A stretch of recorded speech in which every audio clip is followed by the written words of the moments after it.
పశుసంవర్ధక శాఖ గురించి అచ్చెన్నాయుడు గారిని అడిగినటువంటి క్వశ్చన్స్ ఆన్సర్ చేయటం నిన్నటి అంశాలు.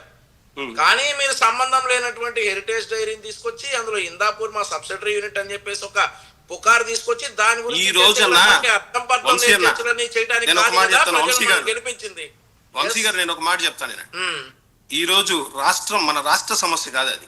ఏదైతే దేశవ్యాప్తంగా హిందువులు ఉన్నారో వారందరినీ ఒక గుడ్డ కాల్చి నెత్తినేసేసి వాళ్ళు తుడుచుకుంటారనే విధంగా ఈ రోజు ఒక హిందువులకి సంబంధించినది, వైసీపీ కాదు, టీడీపీ కాదు, జనసేన కాదు, ఒక హిందువులకు సంబంధించింది. మీ నాయకుడు జగన్మోహన్ రెడ్డిని, ఆయన భార్య భారతి గారిని ఎప్పుడైనా తిరుమలలో మనం చూసామా బ్రదర్? మీరా హిందువుల గురించి మాట్లాడేది? చూడలేదా మీరు? చూడలేదా? నేను చూడలా. చంద్రబాబు నాయుడు గారు ఏ రోజైనా మెట్లెక్కి పైకి వెళ్ళారన్నా? మెట్లెక్కి పైకి వెళ్ళారన్నా? చెప్పన్నా. మాట్లాడతాం. జగన్మోహన్ రెడ్డి గారు పాదయాత్ర స్టార్ట్ చేసేటప్పుడు ఆయన మెట్లెక్కి పైకి వెళ్ళి దర్శనం చేసుకున్న వ్యక్తి జగన్మోహన్ రెడ్డి గారు. పాదయాత్ర ముగించుకున్నాక ఆయన కొండెక్కి పైకెక్కిన వ్యక్తి జగన్మోహన్ రెడ్డి గారు. లక్ష్మి గారు చెప్పండి ఆయనకి. చంద్రబాబు మీరు నాకే చెప్పండి. శ్రీవారి పాదాలు అనేటటువంటి ప్రాంతం నుండి తిరుమల కొండెక్కి వెళ్ళారు. దేవదేవుడు వెంకటేశ్వర స్వామి పాదాల చెంత ప్రాణభిక్ష పెట్టాడు నాకు వెంకటేశ్వర స్వామి అని పదే పదే చెప్తారు చంద్రబాబు నాయుడు గారు. చెప్పిన వ్యక్తి అలా ప్రాణభిక్ష ఇచ్చిన వ్యక్తికి ఇచ్చే రుణమా అండి ఇది?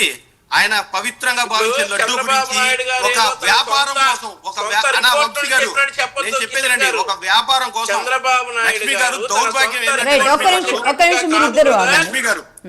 లక్ష్మి గారు దౌర్భాగ్యం ఏంటంటే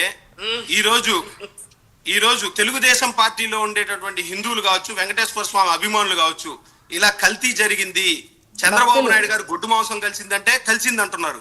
లేదు డ్రైనేజ్ ఏది బాత్రూమ్ కలిసిందంటే కలిసింది అంటున్నారు. ఇలాగా వారు కూడా ఒక్క సెకండ్ ఆలోచన చెయ్యాలి. రాజకీయాలకు అతీతంగా ఈ లడ్డు అనేది మన హిందువుల మనోభావాలకు సంబంధించినటువంటి అంశము అనేది ఒక్కసారి మీరు ఆలోచనలు చేసి మీ హృదయపూర్వకంగా మాట్లాడాలి. ఇది రాజకీయంగా మన నాయకుడు. అవునండి, ఆ విషయంలో కిషన్ గారు మేము కూడా అదే చెప్తాం. ప్రశ్నకి నేను ఇప్పుడు సమాధానం చెప్తున్నా. హిందూ పుట్టుకు పుట్టాను నేను, హిందూ పుట్టుకు పుట్టాను. వైఎస్ఆర్ కాంగ్రెస్ పార్టీ చెప్పండి కాదు మీ దగ్గర. ఇప్పుడు మేము చెప్పింది చంద్రబాబు నాయుడు గారు కావచ్చు, పవన్ కళ్యాణ్ గారు కావచ్చు, నేను కావచ్చు, లక్ష్మి గారు కావచ్చు, సత్యమూర్తి గారు కావచ్చు, ఎవరైనా కానీ తెలుగుదేశం పార్టీ ఆఫీస్లోనో జనసేన పార్టీ ఆఫీస్లోనో తయారైన రిపోర్ట్ నుండి చెప్పట్లేదు. అర్థమైందా? మా ఆఫీస్ లో నుంచి తయారైన రిపోర్ట్ లో జంతు కొవ్వు కలిసిందని గానీ, బాత్రూమ్ లో వాడేటటువంటి లాబాస్ అనే యాసిడ్ కలిసిందని గానీ మేము చెప్పట్లా. సిట్ అనేది 219 పేజీలు ఇచ్చినటువంటి రిపోర్ట్ లో 60వ పేజీలో లాబాస్ అనే ఒక జంతు కొవ్వు కలిసిందని చెప్పి సిట్ చెప్పిందన్నా. జంతుకు ఓపెన్ చేయండి 35వ పేజీ.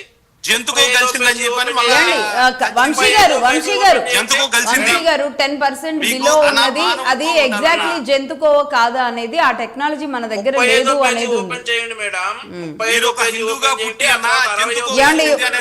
కాదు వంశీ గారు పదే మళ్ళీ మనం జంతుకోవు.